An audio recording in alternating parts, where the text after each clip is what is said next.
Welcome back to the channel, boys and girls. In today's British Scratch Rum review, I am taking on the OG, yes, Old Salt Rum. Now this will form two videos because I've got two different rums here from the same distillery. I'm going to be doing Old Salt this week and then straight after filming, but it'll drop next week, I'm going to do St Piran's Cornish rum. So what, where is Old Salt Rum? Where does it come from? Why did I say the OG? Now, it's really hard to fact check this, but I think this is true because certainly back in those days, I cannot remember another British distillery that was doing rum. I think Dr. John was the very first in the UK. I know he says it, but fact checking it is another matter. So this little beast was released in 2012, the same years that I started my my own business, went in there.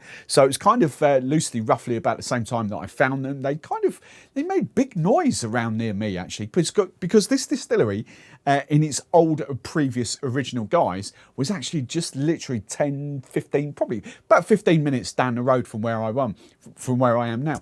It was in a place called Dullingham, which is just kind of Cambridge. And the whole point of why this was called Old Salt Rum was because the distillery was an old council salt depot where they used to, not here, we've got one locally, but you know, where all the salt banks are, they used to grit the roads and all that sort of stuff. But Dr. John bought it. I think, well, I'm assuming he bought it. He might have leased it. I don't know, but it kind of set up his distillery there. And one of the first sort of products that came to market was Old Salt Rum. Now, Dr. John, he does a lot of different spirits, a lot of gins, a lot of brandies, a lot of vodka. I think he's even got whiskey. I think he's got his hands in everything at the moment. But English Spirit Distillery has grown and grown. They've now got two places. They've outgrown the old salt depot in Dullingham. They're now at Great Yeldham, which is just a bit further out, sort of Suffolk way to where I am, but not a million miles away from me. And they've also got one in Cornwall as well, which hence this. Now, I haven't chatted to them. I just wanted to do this off the bat, my own sort of tasting notes, and kind of a little bit of nostalgia for what I remember them. So I don't actually know whether this is distilled up here and this is distilled down in Cornwall. I would assume that this is distilled down in Cornwall and this is distilled up here, but I don't know. But basically they've got two distilleries and they bang out a lot of spirits. Now, you might be looking at this thinking, well, actually, I haven't heard of English Spirit Distillery much. I certainly haven't seen any of their products around too much. That is because Dr. John is possibly one of the biggest, how can I phrase this? One of the biggest contract distillers outside of the big three, like Langley, like Thames Distillers and all those sort of people there. You know, he does a lot of distilling and a lot of UK. Let's just take rum, for instance. A rum that I featured on this channel many months ago, or previous channel actually, many months ago, was Honeybell. Honeybell sort of spiced rum, if you like. Now, Honeybell is actually a rum from the English Spirit Distillery, and Dr. John kind of distills that and then flavours it up with honey for Honeybell. And there's various different brands around the UK, gins, vodkas, all that sort of stuff that actually start life. Well, they are product of English Spirit Distillery, even though they're someone else's brand. Basically, people pay Dr. John and his team to make rum, vodka, gin for them. So that is a big part of English Spirit Distillery's business. Now, going back to those days, it was quite, because I wasn't heavily involved in Rum World, but I kind of did. I was there and thereabouts. So I used to go, I still went to rum fests and things like that, but I wasn't as ingrained in Rum World as what I am now. But even back then, I kind of remember not the hate, but the kind of pessimism, that's not even the word I'm looking for, but kind of negative vibes about this, because as you can imagine, this is like 11 years ago now. You know, the very first person to be distilling rum in the UK. You can't distill rum in the UK. We don't grow sugar cane here, blah, blah, blah, blah, blah. You know, rum is a very much Caribbean thing, etc., etc. And so this, just from, I don't know whether John Walters, Dr. John, or any of the guys actually got any of that feedback. I'm sure they probably did hear some of that feedback at some point. But, you know, this is a brand just wasn't well respected at all. It was just kind of washed over. Now, I'll openly admit that back in those days, when I had a few bottles of it, I supported it. It wasn't my favourite rum, but you have to remember back then, 11 years ago, my palate was very different. I was loving my spiced rums, to be fair. As I've said openly on this channel before, you know, my rums, my go-to rums, proper rums back in those days was Eldorado 12, Pampera Anniversario, Angostura in 1919. So it was very much like those commercial rums, and to get something as niche and as small batch as what this was, just wasn't quite my palate. Now, I have tasted this a couple of times at various rum fests. I didn't have it last year actually at Rum Fest. It was 2022.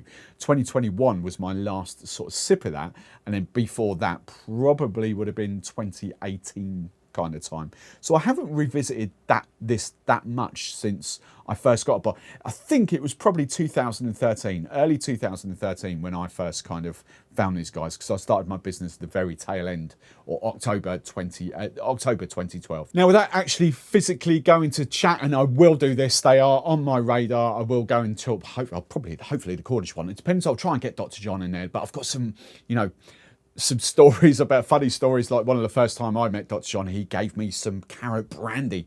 Farmers basically out in Dullingham, because we're so, you know, even probably Great Yeldham to be fair where they are now, but there's so many different farmers around where they are. The day I was there, a farmer came round and just dumped a load of carrots. It was sort of carrots that he couldn't sell, gave them to Dr. John, and kind of like weird shaped ones and all that sort of stuff, you know, stuff that supermarkets wouldn't necessarily sell. And Dr. John had already kind of fermented one batch, and we were getting a carrot brandy, a carrot eau de vie, you like, and he gave me a little sample of that. That was absolutely delicious. I love my brandies anyway, and that was amazing. I don't think I've ever had a carrot eau de vie since then, or heard of one, but that was amazing. He also had like a malt, a Christmas cakey malty spirit thing going on. I forget what that was called, but that was absolutely delicious as well. So yeah, it was just kind of, obviously back in those days, very expensive products for especially for my business, when, do you know what, you know, you're going to struggle to sell something like this compared to Eldorado 12-year-old or Bacardi or Havana or something like that. So let's get onto price, and let's get in and have a bit of rum sampling. I've given you the backstory as much as I can. Also, I can say about this, he's got loads and loads of these, but this is a 200 litre copper pot still. Just go and Google English Spirit Distillery. You will see he's got tons of sort of copper pot stills, all done properly, and it is great. So, but this is 100% molasses as well. So not a cane syrup or anything like that. This is a molasses rum. Now, there's going to be a couple of people that I know very well that are just going to kind of look at the price and look at the bottle size and go, you know, £38 direct from them. The bottle size is a 50 cl. Now, I've spoken about price of UK rum before. You know, that to me isn't a factor. I know, I appreciate it is to a lot of people. If they can get a 20, 25 pound rum in a 70, they're going to go that route as opposed to that. As I say, it's not a factor for me. I don't really look at price for rum. I look at taste, I look at how it is, but I will make one point about 50 cl. I'm actually a huge fan of 50 cls because it actually does drop the price slightly. Okay, or it is more expensive if you compare shot to what a 70 cl was. But price-wise, the physical money you are paying out, it is actually cheaper. And 50 cls mean that you can taste more rums. You know, it makes it cheaper to buy more rums. So I'm a big fan of 50 cls. Permanent stocks, if I'm having in permanent stocks, yes, I want 70 cls. But if I'm trying rums, if it's going to be one rum that I just want to try and probably maybe never buy again, or, you know, I'm really, really happy with 50 cls. Now, off the aroma, on the old nostrils, this has got a really inviting smell to it. Juicy, plump raisins, sultanas, probably raisins, you know. Imagine you've got some jumbo, you've been to a farm shop or a health food shop, and you've got like proper big juicy plump raisins, and they've been soaking in rum. That's what that smells there. There's a little bit of vanilla as well. Some of the some of the British rums I've getting, you get kind of like an ethanol-y, industrial kind of vibe off the nose. You've got to remember, Dr. John has been doing this for 12 years. There is nothing like that in this rum.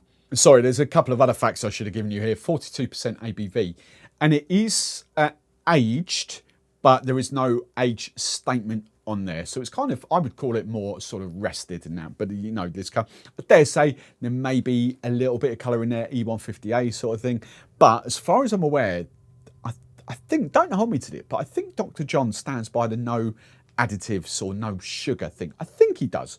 Don't hold me to that in any kind of base rums. All right, as I mentioned, like Honeybell will be, of course, sweetened up and stuff like that. But I think that's his philosophy, but don't hold me to that.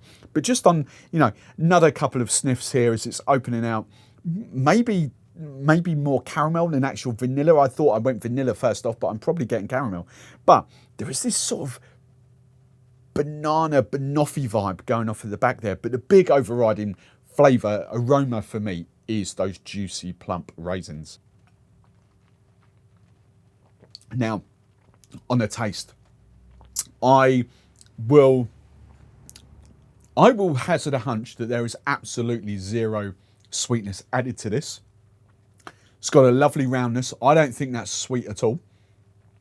Sweetness scale out of 20, 4 maybe, you know, really kind of dialed back there. So, you know, as I keep saying, giving you benchmark, if you're watching me for the first time doing this benchmark, I would put your Bumboos, your Dom Papas at the other end, like 16, 17, that sort of stuff, you know. So for at 4, you know, it's nothing even remotely there.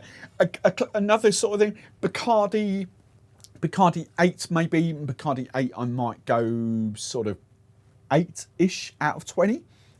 So you can kind of go Plantation XO, I would probably put it about a 10 to a 12. You know, so that's kind of where I'm going with this. It's the rum that comes through and there's a little lovely sort of peppery, nothing major, nothing that's going to put you off, but a lovely sort of peppery, warming bite to this. Now, the finish is quite long. The finish for me really does go, and this is, I haven't had one of these for a long while that finishes like this, but treacle. I get treacle finish on this. Little bit of Christmas cake vibes, but it's so reminiscent of treacle that just, it's a really lovely, lengthy, warming finish. I really do like that. I'd actually really love to know how long that is aged or rested for, because there's and what it's actually rested in. I know it's oak barrels, I know that, but is that virgin oak or American white oak, whatever you want to call it? Is it ex-bourbon? I really can't pick it, to be fair. I think because there's not an abundance of vanilla coming out, because it is those treacle Christmas cake vibes, it probably is ex-bourbon, but I wouldn't say it's been rested or aged for a long time. But there is no feisty, you know, I've tasted British Scratch Rums that have been rested in virgin oak and American new oak for like 6 months, and they've got a real kind of sort of woody, oaky vibe that comes out in this. And I mean, nothing remotely close to like a 12-year-old or anything like that. But this doesn't.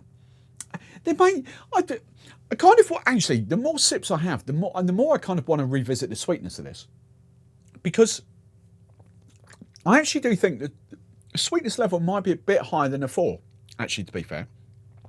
It's the dry finish that really kind of gets me and throws me off. It's that dry, treacly, not a juicy finish, but like a treacly finish. I tell you what, that would make a banging rum fashioned. It really would. For those of you that like that, I mean, I like sipping my rums neat. I personally wouldn't go any more than like 5ml in a rum fashion or anything like that. But for some of you that want a little bit of sugar, bitters, I think that the flavour profile of that is actually quite unique for me. I can't remember the last time I had like a treacly toffee finish on a rum as potent as what that is. Now, I do kind of want to preface this and make this clear. Look, you lot, the regular viewers will know that I really do like young rums. Yes, I'll quite happily sip a 12 or 14-year-old or something like that, but that's not where my heart is. I love young, fresh rums. I will quite happily drink white, unaged rums. And I kind of say that because there's a new breed of distiller around, not just in the British Isles, but all around the world. There's like experiments going on, there's new ferments going on, there's new molasses, there's new yeast strains going on. We're in a world now where the traditional rum it's kind of being left, they're big brands, don't get me wrong, but it's kind of being left behind by all these new experiments. And I'm really loving the taste of rum off the still or lightly aged, because they are so different to like rums that were mass produced even 10 years ago, let alone 20, 50, 100 years ago. There is such a different vibe these days. I mean, just chatting to one British rum distiller who's kind of telling me he's physically played already with 200 different yeasts. Each one of those yeasts creates a very different flavour profile of his ferment that goes to be distilled. So, you know, don't just take it these days that a rum has to be aged. I know a lot of you are just going to go, you know, rum at 12 years. And that's fine. If that's your palate, if you need rum that's 10 years old, 12 years old, I've got nothing wrong with that. I just want you to be open-minded about young rums and ferments and yeast strains, because there are some absolute belters off there. Do not think that rum has to be aged for 8, 10, 12 years for it to be any decent. Some people will argue that till the cows come home. I'm going to go the other way. I'm going to argue till the cows come home that actually young, fresh rums are where it's at. This, for me, do you know what? I'm not overly convinced to be a session rum. I'm not overly convinced I'd have like 3, 4, 5 of these in a night. But a nice big glass, I would flipping well enjoy that. That is one to savour. I think that's a permanent stock for me going forward. There's no salt in it, obviously, but that inviting finish, I really do like that. Cheers, Dr. John.